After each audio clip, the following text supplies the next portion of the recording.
அனைவருக்கும் வணக்கம். சென்ற கதையின் தொடர்ச்சியினை இனி காணலாம். சின்னப்பனை சிங்காரத்தை நம்பி வந்த அன்னத்திற்கு முதல் 2 தினங்கள் ஒன்றுமே புரியவில்லை. தான் செய்தது சரியா தவறா என்று அவளால் நிர்தானிக்க முடியவில்லை. அப்படி ஒன்றும் அவள் தைரியமான பெண்ணில்லை, கோழை என்றும் கூற முடியாது. பலவாறு சிந்தித்த அன்னத்தின் குழப்பத்தை இயன்றளவு தீர்க்க முயன்றான் சிங்காரம். 1000 கவலைகளிலும் சிங்காரத்தின் முகத்தை பார்த்தால் அவளுக்கு ஒரு அமைதியும் ஆனந்தமும் உண்டாகும். சிங்காரத்தின் சிங்கார முகம் அந்த சிக்கல் சிங்காரவேலனின் முகத்தை போன்று இருந்தது. அன்னத்தை பல சிக்கல்களிலிருந்து விடுபட வைக்கும் வெற்றி முகமாக இருந்தது. சிங்காரம் அன்னத்தை வேண்டிய ஆறுதல்களையெல்லாம் சொல்லி தேற்றினான். அவளை உற்சாகம் ஊட்ட முயன்றான். அன்னம், நீ எந்த தவறும் செய்யவில்லை. மனசாட்சிக்கு விரோதமில்லாமல் நடந்தா போதும். நாம் திருமணம் செய்து கொள்வோம் என்றான் சிங்காரம். அடிபட்ட புலி சும்மா இருக்காது என்பதைப் போல மகாதேவன் சும்மா இருக்க மாட்டான். ஏதாவது தொந்தரவு செய்வான். சீக்கிரம் திருமணம் முடித்துவிட்டு வருவதுதான் நல்லது என்று அன்னத்தின் மனதிற்கும் தோன்றியது. அந்த துக்கத்திலும் ஒரு மகிழ்ச்சி கலந்த நாணம் அவள் முகத்தில் மின்னலிட்டது. இருவரும் திருமணத்திற்கு தயாரானார்கள். தங்கள் தேவைகளுக்குள்ளதெல்லாம் வாங்கி கொண்டு தன்னுடைய பண்ணை ஆட்களை அழைக்காமல் 2-3 நண்பர்களோடு திருமணத்தை முடித்தார்கள்.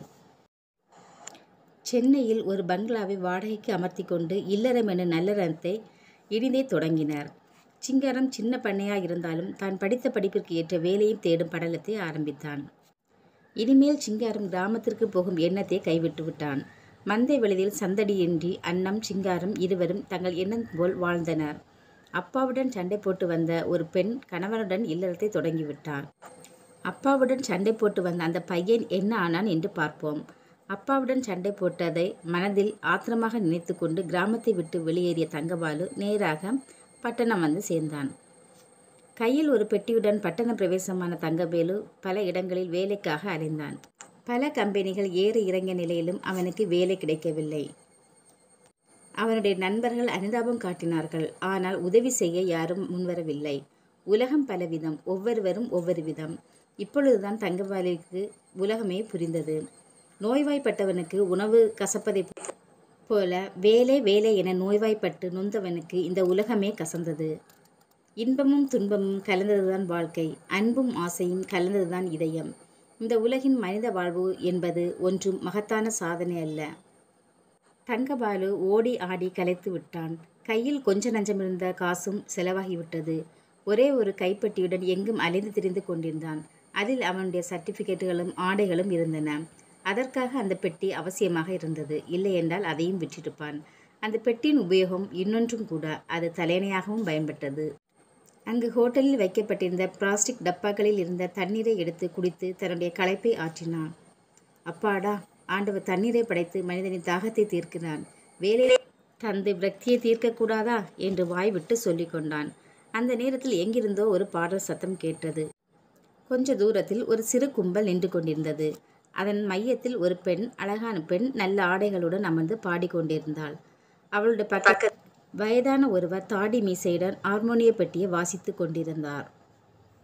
இனிமையான குரல்தான், எடுப்பான தோற்றம்தான். கூட்டத்தில் உள்ள சில்லறைகளை போட்டுவிட்டு ரயிலில் ஏறி சென்று கொண்டே இருந்தன. 2-3 ரயில்கள் வந்து சென்று விட்டன. அவர்கள் விரித்திருந்த துண்டும் ஆங்கங்கே இடமின்றி வானத்தில் நட்சத்திரம் பூத்ததை போன்று காசால் இருந்தது. அந்த பெண் பாடினாள் பாடிக்கொண்டே இருந்தாள். அந்த பெரியவர் ஹார்மோனிய பெட்டியை அந்த பெண்ணின் முன்னிலையில் வைத்துவிட்டு சில்லறைகள் சிலவற்றை பொறுக்கி கொண்டு எங்கேயோ சென்றார். கூட்டம் குறைந்து விட்டது. யாரோ ஒருவன் அந்த துண்டில் கிடந்த சில்லறைகளை பொறுக்கினான். அவள் பேசாமலே இருந்தாள். அவன் அவளுக்கு வேண்டியவனா இருக்குமோ? ஒருவேளை சில்லறை எடுக்கிறானோ? சிலர் பிச்சைக்காரனும் சில்லறை வாங்குவார்கள். இப்படியெல்லாம் நினைத்தான் தங்கபாலு. இருந்தாலும் அருகில் சென்று பார்க்கலாமே என்று சென்றான். தங்கபாலுவை கண்டதும் அவன் அந்த போக்கிரி திருவென விழித்தான். ஏய், நீ யாரு? எதுக்காக பணத்தை எடுத்தா என்ற தங்கபாலு. அவன் கையில் கிட்டத்தட்ட 500 ரூபாய் சில்லறை இருந்தது. அவன் ஓட பார்த்தான். அவனை துரத்தி பிடித்து 2 உதை கொடுத்தான். அவனும் உதைக்கவே சில்லறை சிதறவே அங்கு ஒரு சிறு போராட்டமே நடந்தது. இந்த பரபரப்பான சூழ்நிலையை உணர்ந்த அந்த பாட்டுக்கார பெண் பதறிப்போனாள். ஆனால் அவளால் என்ன செய்ய முடியும்? அந்த திருடனை உதைத்து விரட்டி சிதறிய சில்லறைகளை பொறுக்கி கொண்டு அந்த பெண்ணின் அருகில் வந்தான் தங்கபாலு. அந்த பெண்ணை அவன் இப்பொழுதுதான் அருகில் நேருக்கு நேர் பார்க்கிறான். ஆஹா, என்ன அழகு! அவள் கன்னங்கள் கொழு கொழு வென்றிருந்தன. விசாலமான நெற்றி, அதில் குங்குமம். யார் வைத்து விட்டது? அந்த கேள்வி அவனையும் அறியாமல் அவன் உள்ளத்தில் மின்னலிட்டது. அவள் மூக்கு நீண்ட பெரும் அழகான மூக்கு, நல்ல செந்நிறம், பட்டு நிறம் மேனி. இத்தனை அழகான பெண்ணுக்கு கண்களை படைக்காத இறைவன் மட்டும் கண் உள்ளவனா?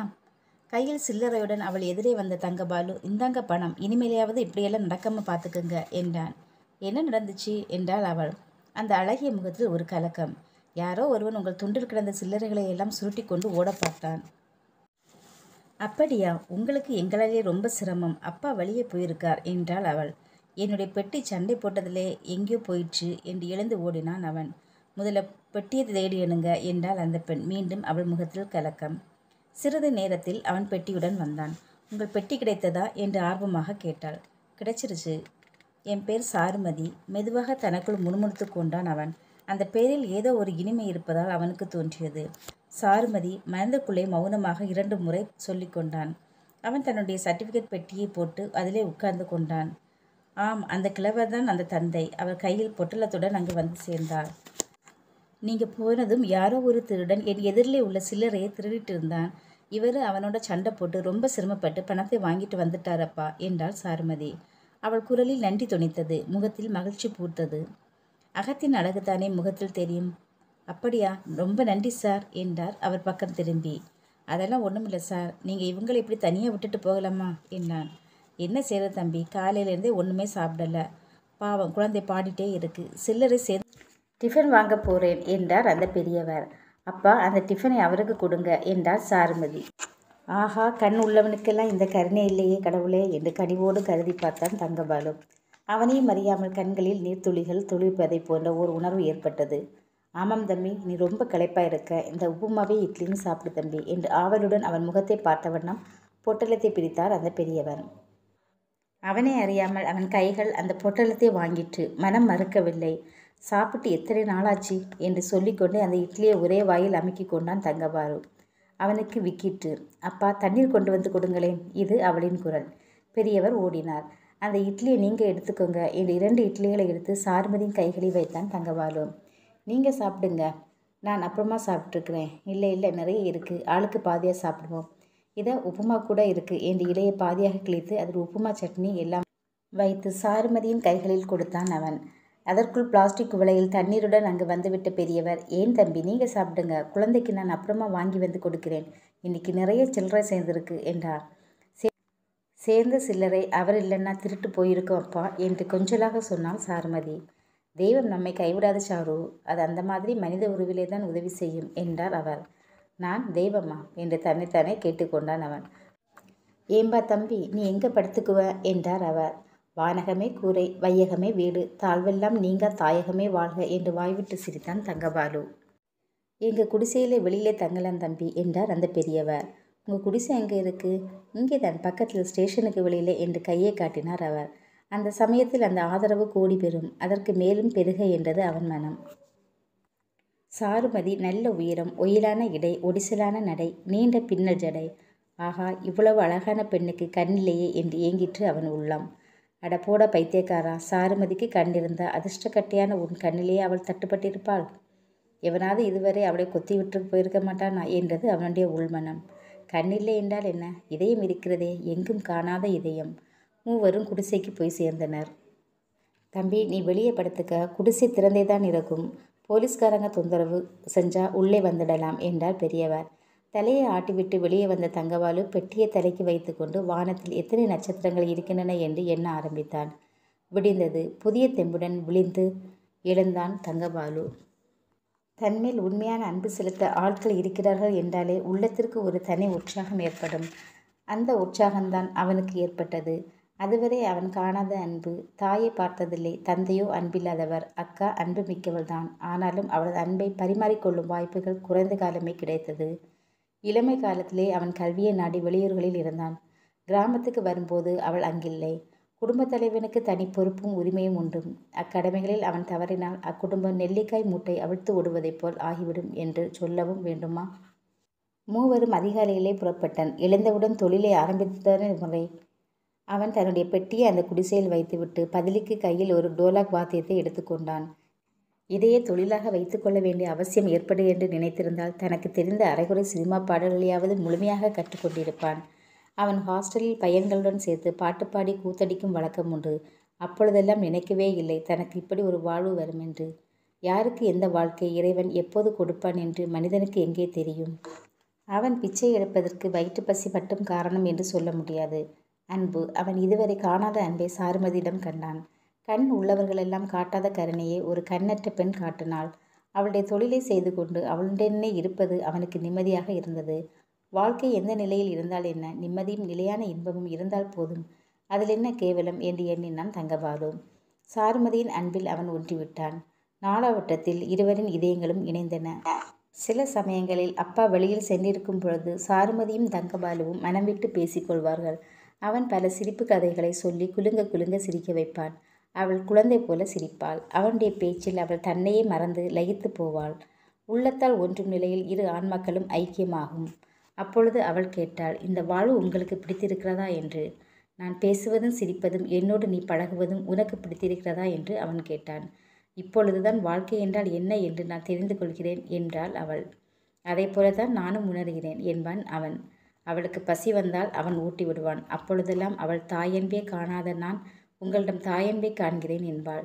தாயும் நீயே தந்தையும் நீயே எல்லாம் நீயே என்று இறைவனை பெரியவர்கள் பாடியதின் பொருள் இப்பொழுதுதான் அவனுக்கு புரிந்தது. சாருமதி, இந்த காலத்தில் எவ்வளவோ நவீன சாதனங்கள் வந்துவிட்டன. ஒருவர் பாடுவதை கோடிக்கணக்கான ரசிகர்கள் கேட்கலாம். டிவி, வீடியோ, திரைப்படம் இவைகளில் எல்லாம் ஏதாவது ஒன்றில் உன் குரல் பதிவு செய்யப்பட்டு ஒலித்தால் உலகமே மயங்கும், பொன்னும் பொருளும் குவியும் என்றான் தங்கபாலு. அதெல்லாம் எனக்கு ஒன்று வேண்டாம். இதையெல்லாம் அனுபவிக்கும் நிலையிலேயே ஆண்டவன் என்னை வைத்திருக்கிறான். அப்பாவை எப்படியாவது பிச்சை எடுக்கிறது காப்பாற்றினால் போதும். அவர் வியாதி இல்லாமல் இருந்தால் அதுவே எனக்கு போதும். இப்பொழுதெல்லாம் குளிர்காலம் வந்தால் அவருக்கு ஆஸ்மா தொந்தரவு அதிகமாகி விடுகிறது. அதிகமாக சிரமப்படுகிறார். அதுவே எனக்கு கவலையாக இருக்கிறது என்றாள். இப்படி கூறும்போது அவளையும் அறியாமல் அவள் கண்களில் நீர் அருவி போல கொட்டிற்று. இன்னொரு விஷயம் சாருமதி, பிச்சை காசில் கொஞ்சம் கொஞ்சமாக மிச்சம் பிடித்து ஒரு டேப் வாங்குவோம்.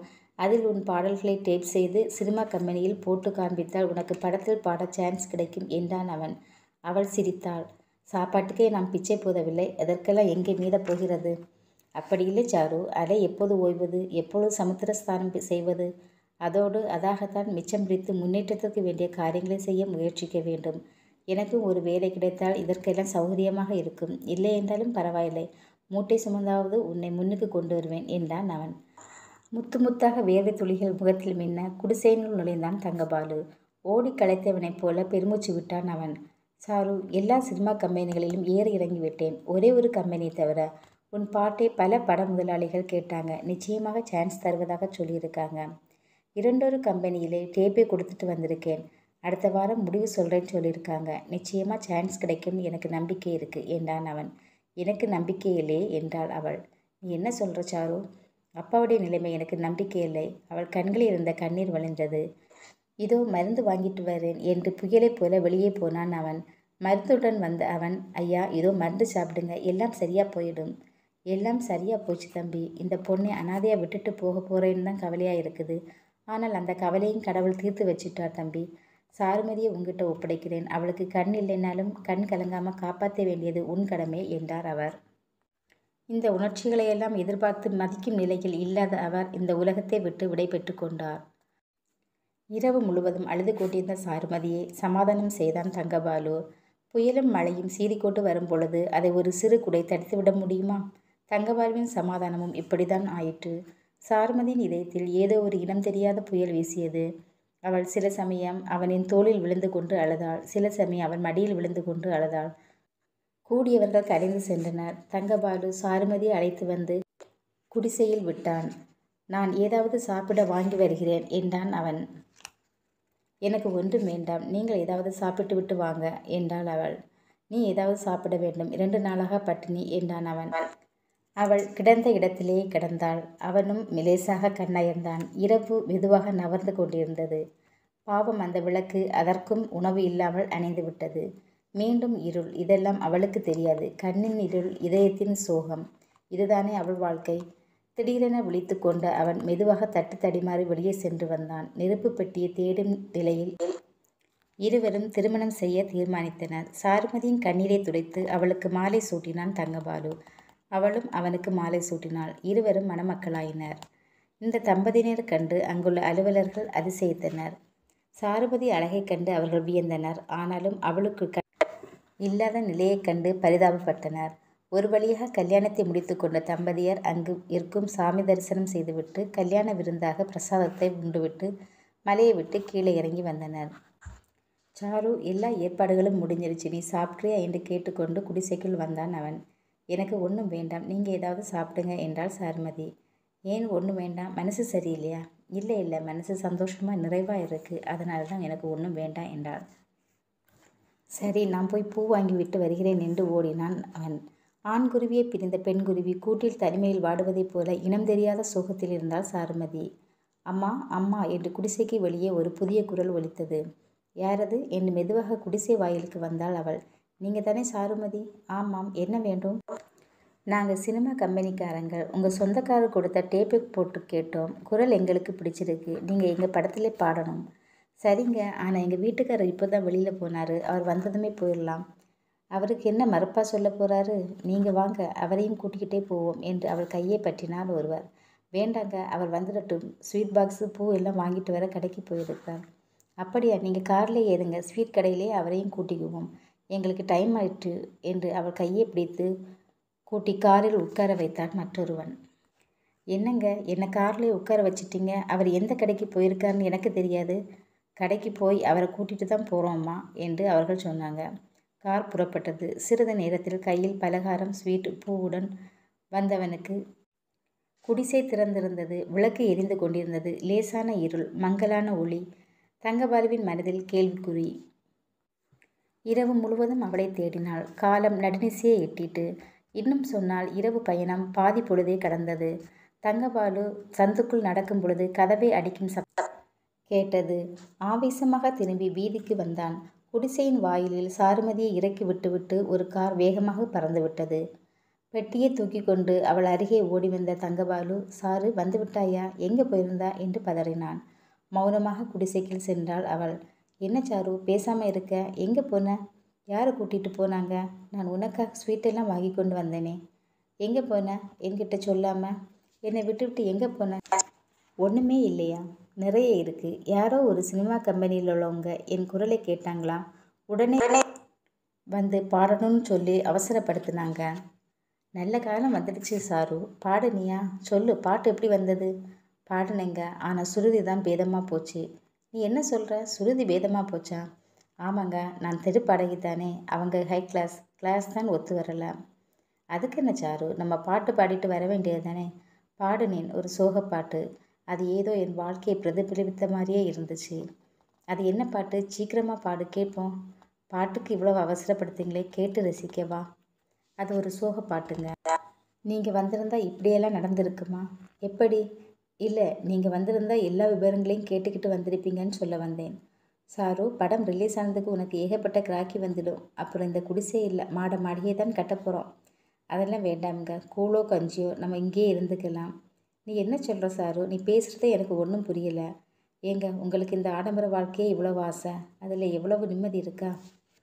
சாரு, ஆடம்பர வாழ்க்கையிலே ஆசை இல்லை, உன்னுடைய திறமைக்கு தகுந்த பரிசு கிடைக்க வேணும், அதனால தான் என் ஆசை.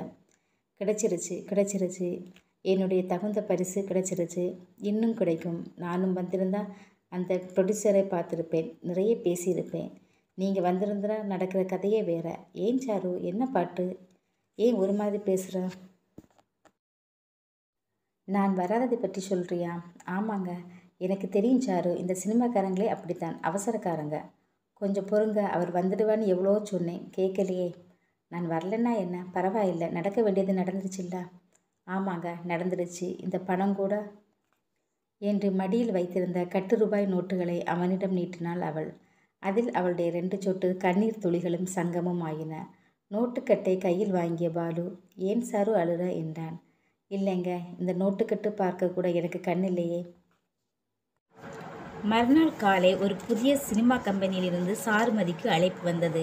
குடிசையின் வாயிலிலே ஒரு அழகான கார் வந்து நின்றது. அதிலிருந்து 2 நபர்கள் இறங்கி குடிசைக்குள் வந்தனர். சாருமதி என்பது நீங்கள் தானா? எங்கள் படத்திற்கு பின்னணி பாட வேண்டும், வருகிறீர்களா என்றான் ஒருவன். அவர் வந்தால் நான் வருகிறேன். ஓ, அவர் வேறா என்று கேட்டபடி கேலியாக சிரித்து கொண்டனர். பக்கத்தில் சென்றிருந்த தங்கபாலு குடிசைக்குள் நுழைந்தான். வாருங்கள் என்று அவர்களுக்கு வணக்கம் சொன்னான் அவன். நாங்கள் சாருமதியை பின்னணி பாட அழைத்து போக வந்திருக்கிறோம் என்றான் இன்னொருவன். அப்படியா என்றான் தங்கபாலு. ஏங்க நீங்களும் புறப்படுங்க என்றாள் அவள். நான் எதற்கு சாரு, எனக்கு தான் பேங்க்ல வேலை இருக்குது. நீ இப்பொழுது போ, நான் விலாசத்தை கேட்டுக்கொண்டு அப்பவே வந்துடுறேன். முடியாது, நீங்கள் என்னுடன் இப்பொழுதே வந்து கடைசி வரை இருந்தால்தான் நான் புறப்படுவேன். சாருமதியின் குரலில் உறுதி தொனித்தது. நீங்களும் புறப்படுங்க சார், அதில் உங்களுக்கு என்ன சிரமம் என்றார் வந்த அன்பர்களில் ஒருவன். சரி சாரு, புறப்படுகிறேன் என்றான் அவன். அவள் சேலையை சரி செய்து கொண்டாள். அவளை காருக்குள் அழைத்து சென்றான் தங்கபாலு. அன்று காலையில் ஒத்திகை, மாலையில் பாட்டுப்பதிவு. அன்றைய நிகழ்ச்சிகள் எல்லாம் நன்றாக நிறைவேறியது. நிகழ்ச்சியை முடித்து கொண்டு புறப்படும் பொழுது சாருவின் கையில் படக்கம்பெனி முதலாளி பணத்தை கொடுத்தார். அதை அப்படியே வாங்கி அவனின் கையில் கொடுத்தாள் அவள். எண்ணி பார்த்த தங்கபாலு, சாரு என்றான். ஒன்றை கொடுத்து ஒன்றை பெற வேண்டி இருக்கிறது என்றாள் அவள். அப்படின்னா என்றான் அவன்.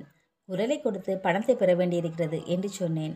சாரு, கடவுள் கண் திறந்து விட்டார். இனி நம்மை அனைத்து அதிர்ஷ்டங்களும் தேடி வரும். குடிசையை விட்டுவிட்டு ஒரு சிறு வாடகை வீடை எடுத்துக்கொள்வோம். எல்லாம் உங்கள் முயற்சிதான். இந்த அபலைக்கு வாழ்வு கொடுத்தீர்கள். ஆனால் இந்த பாவி அதை அனுபவிக்க முடியாதவளாக போனேன் என்று அழ ஆரம்பித்து விட்டாள் சாரு. நீ என்ன சொல்கிறாய்? கண்கெட்ட பிறகு சூரிய நமஸ்காரம் சொல்வார்களே, அது என் வாழ்க்கையில் எவ்வளவு பொருத்தமாயிருக்கிறது பார்த்தீர்களா? சாரு, இப்போ உன் திறமைக்கு ஏற்ற சந்தர்ப்பம் வந்த பிறகும் நீ எதையோ மனசில் வச்சுக்கிட்டு ரொம்ப கவலைப்படுற மாதிரி எனக்கு தோணுது. உண்மைதாங்க, கண்டுபிடிச்சிட்டிங்களே. அந்த கவலை என்ன சாரு? அப்பா இல்லைங்கிற கவலை தான். சாரு, போதும். இப்போ நீ அழுதாலும் சிரிச்சாலும் பேப்பர்ல போட்டுடுவாங்க. ப்ளீஸ் கொஞ்சம் மௌனமாக இரேன் என்று முகத்தை தடவி கொடுத்தபடி கெஞ்சினான் அவன். சார், கார் வேறொரு சவாரிக்கு போகணும் என்றான் எட்டி பார்த்த டிரைவர். இதோ வந்துட்டோம், வா சாரு என்று அவளை அழைத்து சென்றான் அவன். மறுநாளை வாடகைக்கு ஒரு வீடு பார்த்து கொண்டு குடியேறினர். இருவரின் வாழ்க்கையிலும் ஒரு புதிய உற்சாகமும் தெம்பும் ஏற்பட்டது. ஆனாலும் சாருமதியின் இதயத்தில் ஏதோ ஒரு இனம் புரியாத கவலை இருந்து கொண்டே இருப்பதை கண்டான் அவன். இப்பொழுதெல்லாம் சாருமதிக்கு நேரமே இருப்பதில்லை. காலை நேரங்களில் பாட்டு கற்றுக்கொள்ளும் ஒத்திகை, மாலை நேரங்களில் ரெக்கார்டிங், இரவு நேரங்களில் 2 வேளையும் உழைத்த அலுப்பு. சாப்பாடு வேற நேரத்திற்கு கிடைப்பதில்லை. இதை பற்றியெல்லாம் அவள் கவலைப்படுவதும் இல்லை. முன்பெல்லாம் தங்கபாலு சின்ன பிள்ளைகளுக்கு கதை சொல்வது போல சொல்லி சொல்லி திருப்பு காட்டி ஊட்டி விடுவான். இப்பொழுது இறைவன் அவர்கள் இருவரையும் பார்த்து சிரிக்கிறானே. சாருமதிக்கு தினமும் பட கம்பெனிகளில் இருந்து அழைப்பு தொடர்ந்து வந்து கொண்டே இருந்தது. தினமும் சாருமதி பணக்கத்தைகளை கொண்டு வந்து தங்கபாலுவிடம் கொடுத்தாள். அவற்றை வாங்கி அவள் பெயரில் பேங்கில் போட்டு கொண்டே இருந்தான். சாரு, ஒரு வீடு வாங்குவோமா என்றான் ஒரு நாள். அதெல்லாம் எதற்கு? சாப்பிடக்கூட நேரமில்லை, வாழ தெரியவில்லை, வளர்க்கும் நிலை, வீடு எதற்கு என்றாள் அவள். சாரு, உனக்கோ என்னிடம் பேசவே நேரமில்லை. இந்த வீட்டிற்கு வந்ததிலிருந்து ரெக்கார்டிங்கை முடித்து கொண்டு இரவு வெகு நேரம் சென்று வீட்டிற்கு வருகிறாய். அவள் மௌனமாக இருந்தாள். எனக்கு வெளி வேலை சரியாக இருக்கிறது. ஏன் நீங்களும் என் கூட வாருங்களேன். அதற்கு எங்கே எனக்கு நேரம் இருக்கிறது? நானாகவா இந்த வாழ்வை விரும்பி ஏற்றுக்கொண்டேன்? சில்லறை சேரும்போது சிரித்தோம், பணம் குவியும் போது பரிதவிக்கிறோம். இது என்ன வாழ்க்கை என்றாள் அவள். பரிதவிப்பு என்ன இருக்கிறது? ஒரு வீடு வாங்கிக் கொள்வோம், ஒரு கார் வாங்கிக் கொள்வோம், இருவரும் ஆனந்தமாக இருக்கலாம். வீட்டிலும் காரிலும் ஆனந்தம் இருக்கிறது என்றால் வாங்குங்களேன். ஆனந்தம் உன்னை அணைப்பதிலும் தான் இருக்கிறது என்று அவளை அப்படியே அணைத்து கொண்டான் அவன். எனக்கு உடம்பு சரியில்லை என்று ஒதுங்கி கொண்டாள் அவள். தங்கபாலுவுக்கு ஒன்றுமே புரியவில்லை. புரியாத புதிர் போல இந்த பெண் அறியாத பேதையைப் போலல்லவா அடம்பிடிக்கிறாள்? என்ன காரணம் என்றே தெரியவில்லை. இவள் எதையோ மனதில் வைத்துக்கொண்டு என்ன காரணத்தினால் இவ்வாறு இருக்கிறாள்? குடிசையில் இருக்கும்போது குதூகலங்கள் நிறைந்த குமரியின் கொண்டாட்டங்கள், பங்களாவில் பாடும் பொழுது பரிதாபம் நிலையா? இவளுக்கு பெண்மையின் தன்மை இல்லையா? இல்லை உண்மையிலும் ஒன்றும் புரியவில்லையா? சாரு வஞ்சகமான பெண்ணில்லை. பாசமும் நேசமும் காட்டித்தானே பக்கத்தில் இருக்கும்படி செய்தாள். குலவி சிரித்துத்தானே குடிசைக்கு அழைத்து கொண்டாள். அங்கு சில சமயம் அணைத்து கூட கொண்டாளே. ஆனால் இப்பொழுது ஏன்? ஊட்டும் பொழுது உரசலும், நகரும்போது பட்டதும், பேசி சிரிக்கும்போது பிரியமாக தொட்டதும் அதற்கெல்லாம் ஒத்துழைத்து விட்டு இருந்த சாரு இப்பொழுது ஒதுங்கி ஒதுங்கி போவதேன்? அவனுக்கு ஒரே குழப்பமாக இருந்தது. ஆனாலும் அவன் தன்னுடைய கடமைகளை தவறாமல் செய்து கொண்டே இருந்தான். அவளுக்குரிய தொழிலை செய்து கொண்டிருந்தாள். பணம் மட்டும் குவிந்து கொண்டே இருந்தது. பணத்தை தேடிதான் புகழ்வரும் போலிருக்கிறது.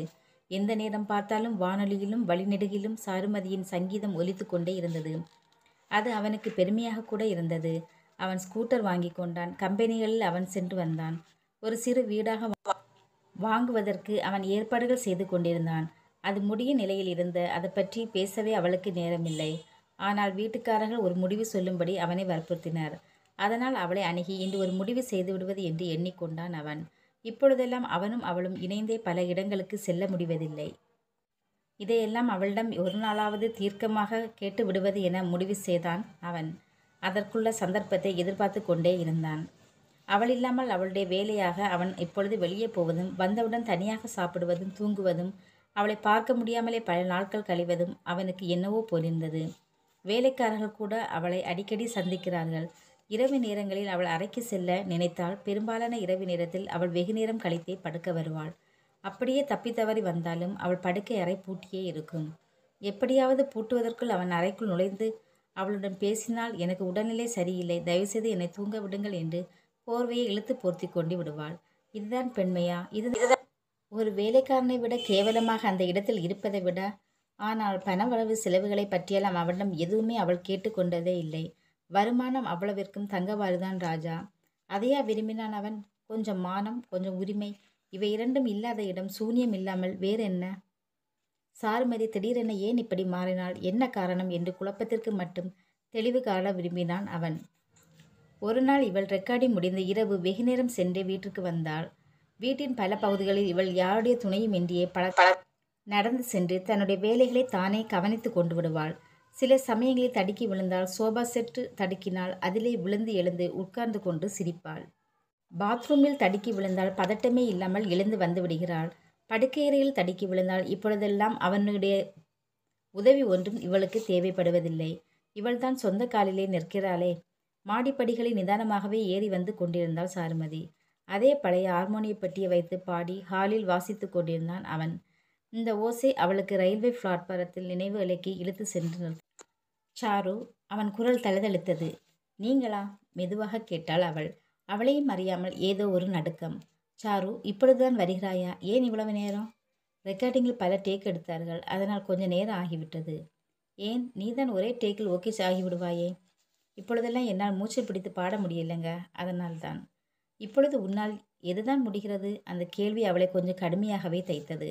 நான் ஓய்வெடுக்கப் போகிறேன், கொஞ்சம் களைப்பாக இருக்கிறது. அவள் 2 அடி நகர்ந்தாள். நில்லு சாரு என்று எட்டி சென்று அவள் கரத்தை பற்றினான் அவன். சாரு, நான் நேரடியாகவே கேட்கிறேன். நீ ஏன் இப்படி ஒதுங்கி ஒதுங்கி ஓடுகிறாய்? ஒதுங்கி ஓடுகிறேனா? அப்படி ஒன்றும் இல்லையே. நிஜமாவா சொல்கிறாய்? நிஜமா தாங்க சொல்கிறேன். எல்லாவற்றையும் உங்களிடம்தானே ஒப்படைத்திருக்கிறேன். உன்னை தவிர என்னையும் உங்களிடம் ஒப்படைக்க நேரம் பார்த்து கொண்டிருக்கிறாயா, அல்லது நினைப்பில்லையா? இல்லை, நிலைமைதான் மாறிவிட்டதா? கொல்லாதீர்கள் என்று பொறுக்க முடியாமல் பொறுமை அழுதாள் சாருமதி. ஒரே அழுகை. இந்த பேதைப்பெண் என்ன செய்வாள்? ஒன்றும் புரியவில்லையே. வாழ தெரியவில்லை, வாழ முடியவில்லை, வாழ வழி இல்லை, வாழ விடவும் இல்லை, வாழ கொடுத்து வைக்கவில்லை, ஏன் வாழவே இல்லை, வாழ்க்கையே இல்லை என்று கதறி அழுதாள் அவள். நீ என்ன சொல்கிறாய்? எனக்கு ஒன்றுமே புரியவில்லை. நீயும் நானும் குடிசையில் இருக்கும் பொழுது குலாவினோம், கூடினோம், ஆடினோம். ஆனால் பங்களாவில் பணமும் பட்டமும் கிடைத்த பிறகு நீ நீயாக இல்லை. ஏன் இந்த நிலை? என்ன காரணம்? எனக்கு தெரிந்தே ஆக வேண்டும்.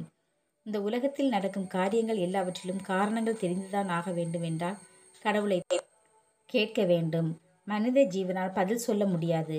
உலகத்தை பற்றி கவலைப்படவில்லை, உன்னை பற்றி தான் கவலைப்படுகிறேன். உன்னை பற்றி, ஆனால் பற்ற முடியவில்லை.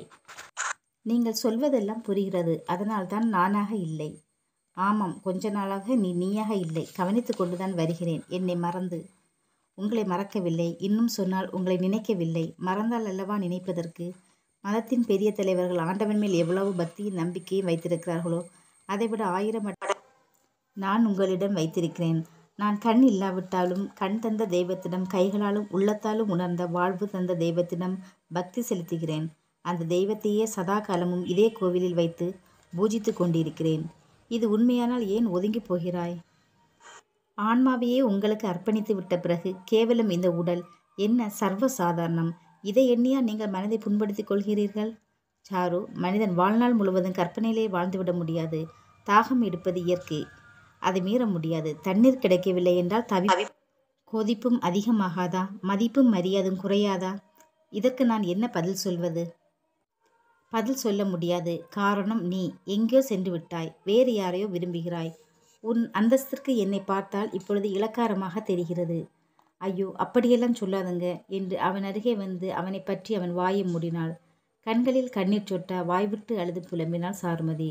ஆனால் அவளின் இந்த அவல நிலைக்காக அவன் முகம் பரிதாபப்பட்டதாக தெரியவில்லை. ஒரு வீடு வாங்க ஏற்பாடு செய்தேன். அவர்கள் என்னை தொந்தரவு செய்கிறார்கள். ஆனால் என்னால் எந்த முடிவும் எடுத்து சொல்ல முடியவில்லை. எனக்கு இங்கே எந்த காரியத்தை எப்பொழுது எப்படி செய்வது என்றே புரியவில்லை. இதோ பாருங்க, வீடு, நிலம், கார் இதிலெல்லாம் எனக்கு கொஞ்சம் கூட பிரியமில்லை. உங்கள் இஷ்டத்துக்கு எது வேண்டாலும் செய்யுங்க. நான் ஆட்சேபம் பண்ணுவதில்லை.